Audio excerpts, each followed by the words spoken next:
Hello, Heather Levitt Martinez here from TechHost Academy, and I want to show you how to set up a Zoom meeting. Now, I'm making this video specifically for calligraphy guilds or those who want to show a meeting and you want to make it time sensitive and you want to make sure that the person viewing it can't download it and that there's no password. So here are the settings. First, you're going to go to Zoom.us if you're in the US or wherever you live. So you're going to go to Zoom. You're going to sign in to your particular account. You're going to go to Meetings, Schedule a Meeting, and there's two different ways you can do this. You can make it so you're just scheduling a meeting, or you can also set it up to have a registration. Now this is going to be a two-part video. So I'll show you how to do the regular session, and then I'm going to show you how to do a session with a Zoom registration. And so in this case, we're going to say, you can call it whatever the topic is, whatever the name of your meeting is. Be sure to put that in there. You're going to want to add a description especially if you're going to do a Zoom registration meeting. So go ahead and choose the date. I'm going to choose a date in the future, and I'm going to tell it how long it's going to be. I'm guessing it's about an hour and a half. It's okay if you dial in early to this session, and show your local time. Sometimes you may have a reoccurring meeting. You can set up that reoccurrence if you'd like. If you are going to have a registration, we'll do that in just a second. Now, I like to automatically generate a meeting ID. I don't like to use my personal meeting code. And in this case, I don't have a template.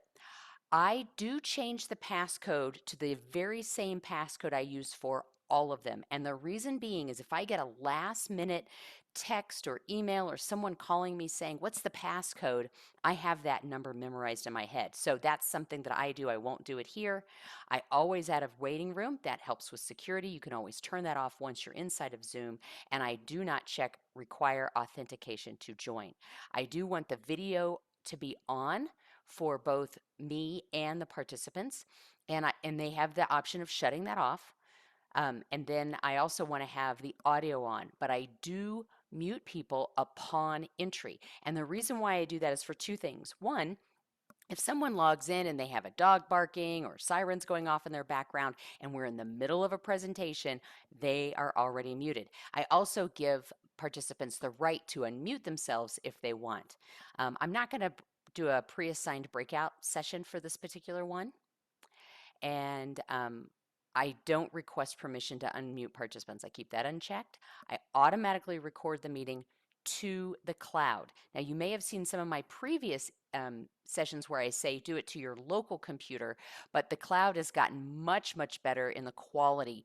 And so you do want to put that in the cloud.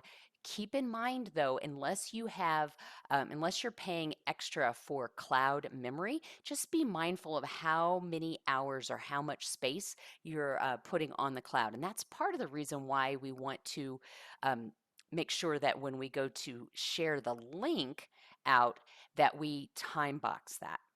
And then I just keep this unchecked, and I do not add any alternative hosts. I know that is tempting, but you want to make sure that if you have other hosts that they are on your actual account. If you add somebody's name to this and they're not on your account, that could mess up their account. So you're just going to click save. When that meeting comes up, here we go. You can edit any of these things. This is the invitation to the meeting. You can go ahead and copy that invitation either in part or whole. The part that I like to share is just the link. It's got the password included, but for those who are logging in different ways, they can type in the meeting and the passcode in this way. Now, for the most part, people are not going to be dialing in this particular instance that I'm suggesting, because this is a very visual group that's working. I don't add all of this other stuff. It's not necessary. All they need is that link, the meeting ID, and the passcode, and I would copy that. Something to note is that you only want to share this in an email to those who are going to participate. Okay, if you share this out on social media or in sort of a just a way that's not consistent, or you're telling folks this is just for you, then that link can go out, and then that can attract Zoom bombers. Okay, so I'm just going to check my meeting options here. I've already set these before, and down at the bottom here, these are things that you can do. Um, Between now and your meeting. You can edit any part of this meeting. Again, don't ever change that passcode after you have sent out the link, because if you have two different passcodes, half the people or the people that didn't have the first one or the second one won't be able to get in there. You can create some polls and quizzes. You can create a survey in the beginning. And if you plan to do some live stream, I do have these set up, but those are deeper within my settings in Zoom. And so in this case, we're not live streaming, so it's not a big deal. It's fine that that's like that. When you go to start your meeting, you can either come back in here and click Start This Meeting, or if you have Zoom on your computer, you can open up the app and start it from there.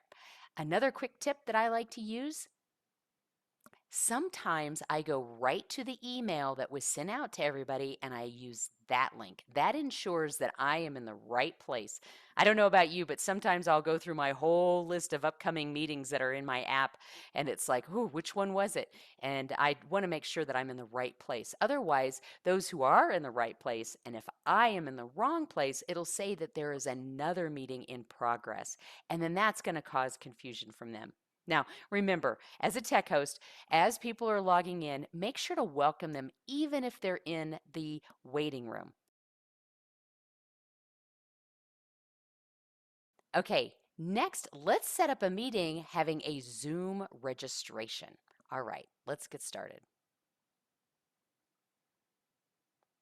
Again, you're going to go to Zoom, you're going to go into your account, you're going to go to meetings over here to the left, you're going to schedule an upcoming meeting. Now, in this case, I'm going to go ahead and fill in some of the information that I know we are going to use in this particular meeting. So, the upcoming meeting here, let me just grab this information. Whatever the title of the meeting is, in this case, people are going to be here to see Lindley Herbert. She's the Rare Books and Manuscripts Curator at the Walters Art Museum in Baltimore. And I want to be able to put in the exact time and date that's coming up. Oops. These little buttons are for the year, the ones with the stop on it. This one's for the month, and this is going to be on Tuesday, October 4th.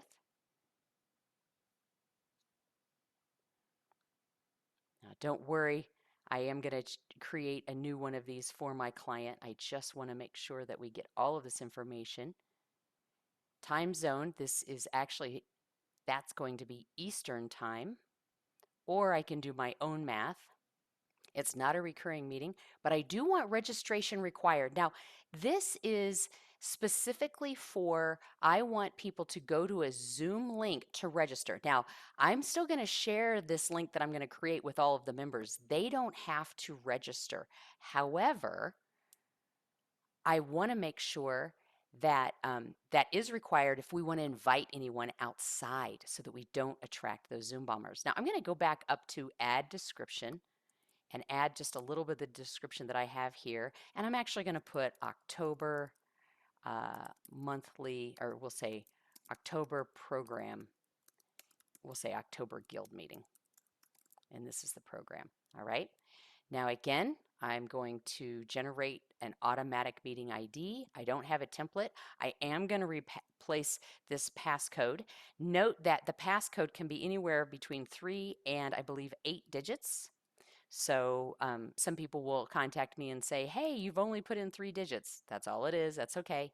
I am going to have a waiting room. Again, all of these other settings are the same. And I'm going to click Save.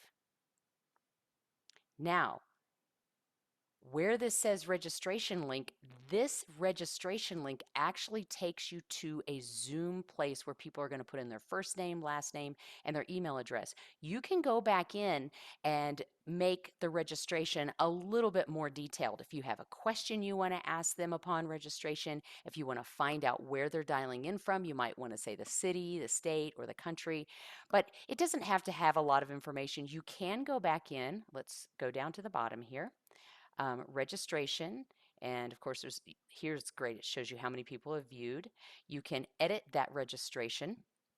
Here's where you can ask some questions. You can say, I want to know what the city, the country, maybe even the state. You may not need all of these other information. Some companies like to say organization or job title, that type of thing. And then here are some custom questions. Maybe ask questions about what do you know about books, or what's your favorite handmade book, or something like that.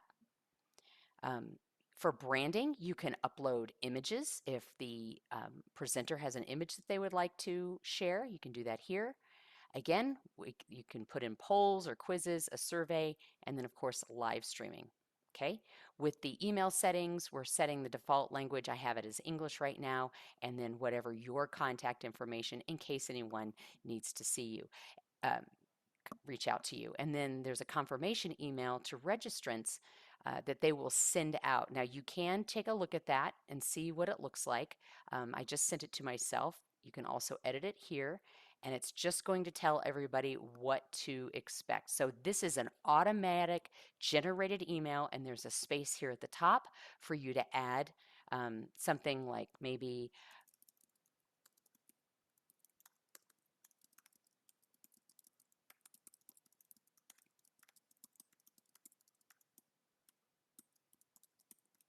please remember to dial in 10 minutes early to ensure any technical issues, and maybe at the bottom, maybe a greeting or something like that.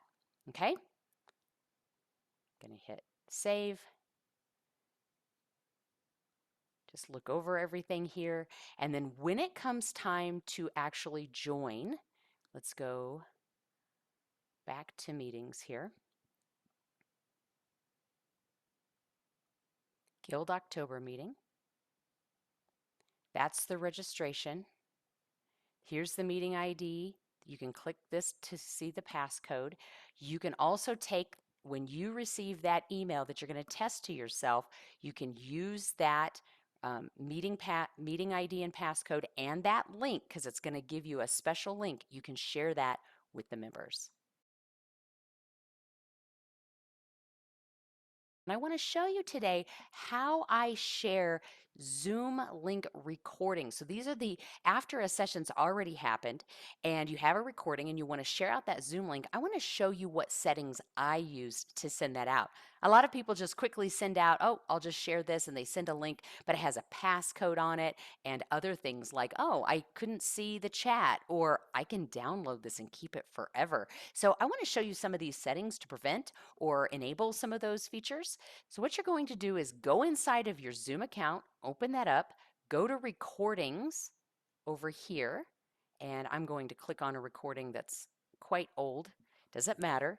It's going to show you what, however you have your Zoom settings set up. If you have a shared screen with speaker view or gallery view, audio, in some cases you might want to set it so that you can download the closed captions. These are all deep in your Zoom settings. And if that's something you want to go over with me to ensure that you have all of your Zoom settings correct, please reach out to me. This is something that I do every semester at Tech Coast Academy. We go through all of the Zoom settings, and I do it sometimes either on a yearly or quarterly basis with some of my clients who want to make sure that they have all of the using all of the latest features in Zoom. The session takes about an hour and a half to 2 hours. It's a lot of settings to go through, but I can assure you that it's well worth it, and it's going to save you a lot of time and angst when you find out that your Zoom settings aren't exactly the way you need. Now, when you go to share your link with other people, this is the recording link. To the right here, you have a share button. Go ahead and click that. What I like to do before I even hit copy up here, I want to look at that passcode. And let's look at the share settings. We want to set an expiration date. Maybe we want it 7 days away. We want to check it so that viewers can't download. So we don't want that checked, because unless we want people to be able to say, yes, they're welcome to have this, but in most cases we have proprietary information or information that is owned by intellectual property that is owned by the presenter, and we want to protect that intellectual property. I don't make viewers required to register in order to watch it, because in some cases I'm just sending out the link to members of or participants and they didn't register in the first place. So I uncheck that and then I uncheck the passcode. I think we should live in a world that doesn't have passwords unless it really needs to be protected. But honestly, if you're going to send them a link with the passcode, if that email goes out somewhere else, anybody's going to be able to open it. So this is just an extra step. You don't want to create any more problems with folks. And if somebody types it in wrong, but then they send you an email saying this isn't working and they just typed it in wrong, that's taking up your time. So these are the only settings that I put here. Now, in some cases, you might want to give them longer than 7 days.